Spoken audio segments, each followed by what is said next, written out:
Hello there, and welcome to a very special broadcast. Today, we'll be talking about the movie Kuroneko, one of my favorite Japanese horror films, brought to you by director Kaneto Shindo. The version of this film that I am referencing is the Criterion Blu-ray. This Blu-ray not only looks fantastic, but comes with some pretty cool special features and extras. These include a high-definition digital restoration of the movie with uncompressed mono-Japanese sound, a video interview with the director, a video interview with film critic Tadao Sato, improved English subtitle translation, and a booklet with even more essays and interviews. As always, I recommend getting the Blu-ray if you love this movie, because it is 100% worth it. And now that we have the technical stuff out of the way, here's a brief overview of the plot of the film. Yone and her daughter-in-law Shige are brutally attacked and raped by a band of mercenary samurai after Shige's husband Hachi is forced to go to war. Years later, their leader is attacked and killed by two ghosts that bear the same resemblance. These two ghosts seduce and kill any samurai near Rashomon Gate that they come into contact with. Now, after returning from war, Hachi is tasked with hunting down these same spirits. Jesus Christ, did you guys hear that? What was that? Was that a cat? Some of the thematic elements of this film are war. The film itself centers around the Onin War and the secession of rule.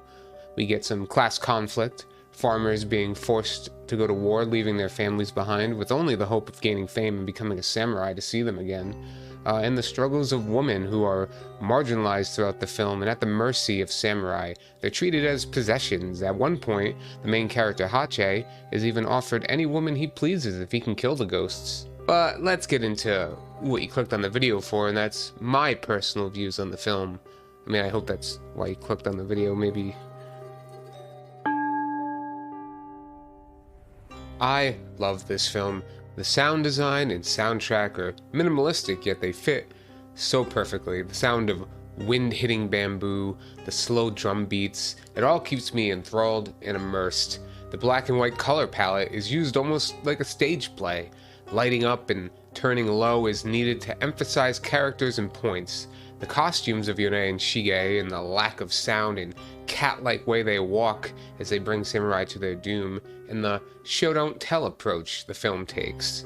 There's not a whole lot of dialogue in this film, yet the amount of emotion and depth that the actors and actresses' faces portray, and the environmental storytelling is amazing. Quite frankly, this film is a classic. Seriously, I heard a cat that time. I heard it. I know it's here. There's a cat here.